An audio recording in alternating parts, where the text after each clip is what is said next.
материалов по культуре и особенно по искусству Казанского ханства сохранилось очень мало.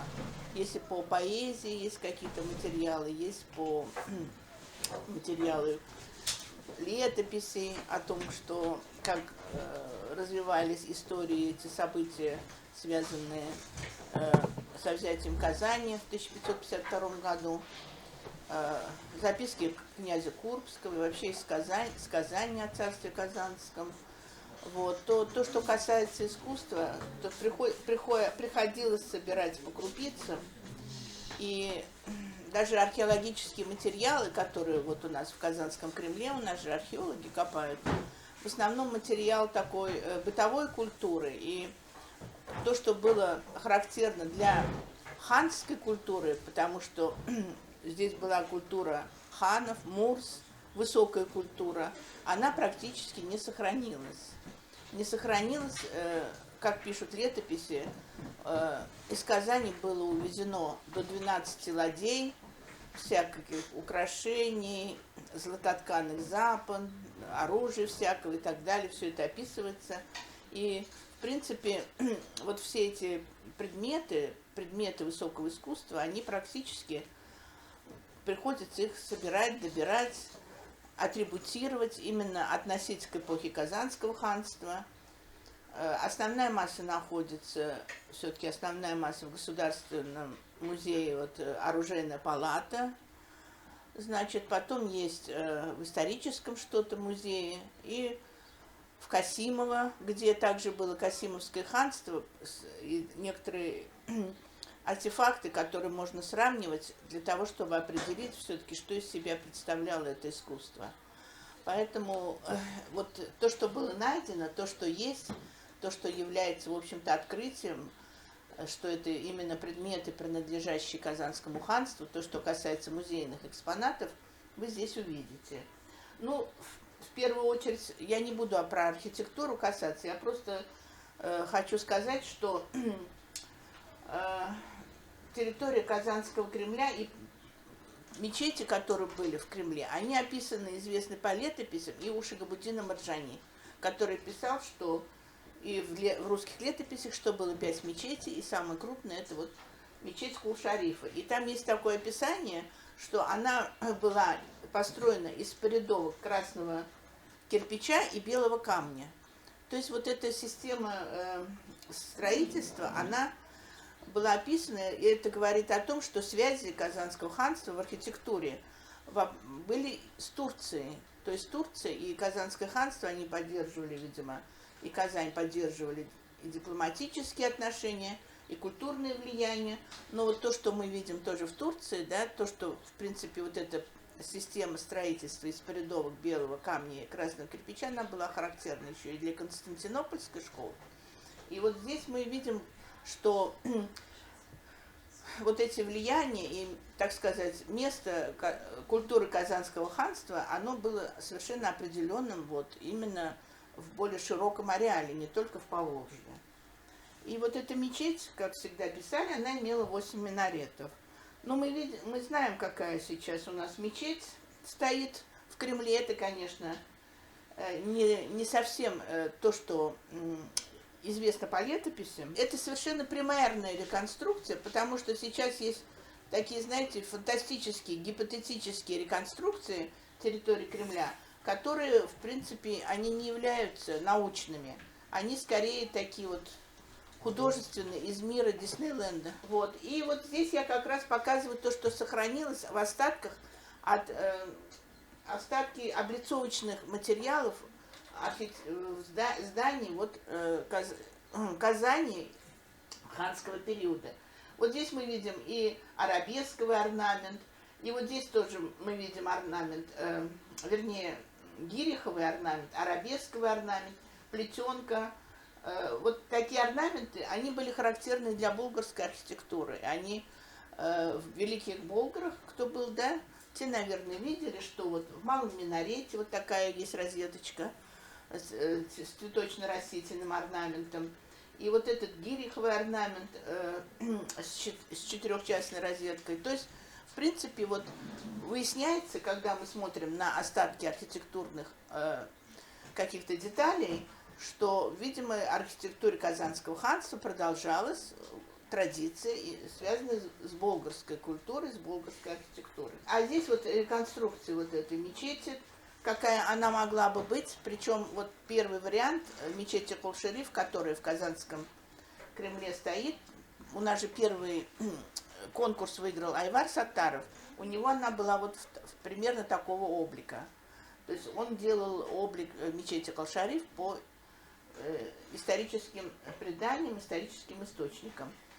Вот.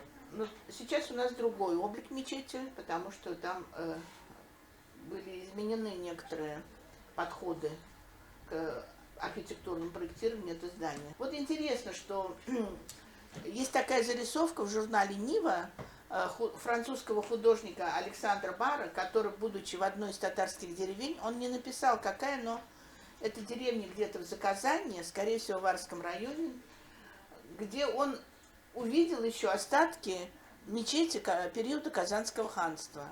И по его рисунку, по обломкам вот этой мечети наверху, было составлены чертежи того, какой могла быть эта мечеть. То есть вот там тоже вот эта полосатая раскраска, да, сохранена, сводчатый зал и высокий минарет. Вот о таких высоких минаретах Зела Прекрасных писали русские летописи, что вот для Казани были характерны высокие минареты и многоминаретность мечеть. Вот. Кроме того, здесь сохранился один старый Шамаиль XIX века, где мы видим тоже деревянную мечеть, там деревянная мечеть, и тоже мы видим башенки по углам, да. То есть вот сама конструкция вот этой деревянной мечети, она появилась, скорее всего, именно после того, как Казань вошла в состав российского государства, и когда строительство мечети было запрещено, и использовали обычный срубный дом, на крыше которого ставили минарет. Еще один источник, достаточно важный источник, это надгробные камни, относящиеся к эпохе Казанского ханства. Они сохранились на территории Заказания в основном. Вот. Есть надгробия в Астрахани, но они относятся к Астраханскому ханству. В Касимове есть тоже Касимовского ханства. А вот камни Казанского ханства, они достаточно своеобразные, доходят в высоту до 2,5 метров. Если болгарские надгробные камни, они где-то 1,5 метра, то здесь очень высокие камни, высокие, монументальные и очень богато оформленные орнаментикой. Совершенно другой орнамент. Если в более ранние периоды мы видим в украшении килевидного завершения или стрельчатого завершения одну какую-то шестиконечную звезду или круглую розетку изображения, символ солнца, то здесь мы видим достаточно сложный орнамент, и насколько этот орнамент сочетается с рукописной резьбой вот, в стиле сульс, и что позволяет говорить, что существовал целый цех ремесленников, мастеров, которые занимались вот вырезанием этих надгробий, их декором, потому что составить такие надписи должен был только очень грамотный человек. Обычно вот здесь реконструкция тоже, насколько изменилось оформление по сравнению с болгарским периодом и насколько богатой была резьба. Причем появлялись вот такие медальоны фестончатые, в которых размещалась арабская надпись. Одна из надписей вот гласит на таких надгробиях, здесь вот мы видим мотив тюльпана и А-образный мотив. Вот если вы обратите внимание, как будто в виде буквы А. Вот такой символ, А-образный символ, мы часто встречали на булгарских изделиях, например, на парадных топориках, тоже на надгробиях. Скорее всего, это была тамга, символ какого-то ханского рода. То есть, скорее всего, вот этот символ, он и перешел и в Казанское ханство. То есть мы встречаем вот эту тамгу, которая превратилась в орнамент вот в надгробиях. Вот там очень интересные надписи, поэтические надписи. Есть целые сборники, составленные с надписями с этих надгробий. И там одна из них гласит: могила, и не одна, она часто встречается надпись: могила есть один из садов рая. То есть человек, который уходил в мир иной, считал, что он уходит в рай. Ему рай предназначен, и он в раю должен вот этот орнамент, он как бы передает вот эту символику рая, эти сады рая, и мы видим, насколько это не связано с загробной жизнью, в принципе, да, насколько этот орнамент, он живительный, он как бы говорит о том, что смерть, в общем-то, она не является чем-то таким страшным, что она просто, это переход, там вот такие надписи есть, в иной мир, и если ты был праведником, то ты попадаешь в рай. Вот. И здесь очень удивительно, вот какой состав орнаментальных мотивов. Здесь мы видим, если в болгарских орнаментах мы видели изображения геометрические, и вот цветок тюльпана встречается, полевые цветы, степные цветы, то здесь мы видим садовые цветы. Очень много именно садовых цветов. Почему? Ну, во-первых, эта тема, конечно, не разработана. Сады Казанского ханства и в Кремле. Был ли сад? Да, никто не знает. Но судя по тому, что мы здесь видим и георгины, и астры тут есть, и ирисы встречаются, и, значит, лотосы, цветы, которые обычно садовые, и, значит, получается, что вот этот орнамент, он был очень популярен. Откуда они могли появиться? Вот я думаю, вот Фуад Хасанович Валеев, он считал, что очень много тканей поступало из Ближнего и Среднего Востока, из Персии, из Турции, а эти ткани, они, златотканые, обычно были оформлены именно вот такими садовыми цветами. И вот эти орнаменты, видимые ткани эти были очень популярны среди населения Казани ханского периода. И вот мы видим, что они нашли свое отражение и в орнаментации надгробий. Причем, если мы здесь даже видим кувшин, да, внизу, вазы или чаши для... Это как бы букетная композиция. Если раньше мы видели древо жизни, когда оно изображается с корнями, и вот древо это есть продолжение рода, то здесь уже мы видим более светское направление, да. Это вот именно просто кувшин без корней, это что-то, эстетика уже другая, да. И вообще и в поэзии Казанского ханства там меньше религиозности, чем в предыдущий период. То есть светскость появляется в искусстве. Именно вот то, что связано с так называемым восточным барокко или мусульманское барокко, которое появилось раньше, чем вот европейское барокко. Этот термин в мусульманском искусстве, он используется раньше, чем мы знаем барокко в европейском искусстве. То есть вот это именно светское такое, не религиозное, а вот, ну, как в принципах мусульманского искусства барокко, да. Почему мусульманское? Потому что мы видим здесь изображение цветочного орнамента.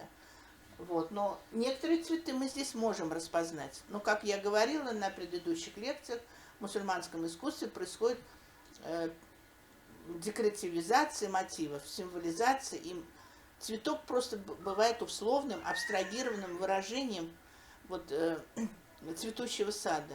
То есть мы не можем обычно распознать, какие цветы. Но здесь мы еще видим, что некоторые цветы, в общем-то основные цветы, мы можем распознать. Дальше, пожалуйста. Причем украшается не только вот эта обратная сторона надгробия. Лицевая сторона, там идут арабские надписи, но здесь мы видели и боковую сторону. То есть настолько, значит, настолько вот это стремление к декоративизации, к украшению, к красоте, оно насколько выросло именно в эпоху Казанского ханства. И не зря, в общем-то, и по историческим источникам мы знаем, что Казань это был большой город в Поволжье, это был центр, значит, мусульманской культуры, самая северная страна исламского мира, и здесь торговые отношения развивались. То есть это был достаточно известный центр среди других мировых цивилизаций. Ну и вот здесь как раз тоже повторение, здесь есть мотивы, которые встречаются, значит, найдены при раскопках, оформлявших сооружение. Вот раз, два, три, вот эти 4. А это тоже обратные стороны надгробий, где очень хорошо, в общем-то, прочитываются цветы, да, цветочный орнамент, это медальоны, которые украшали обратную сторону надгробий.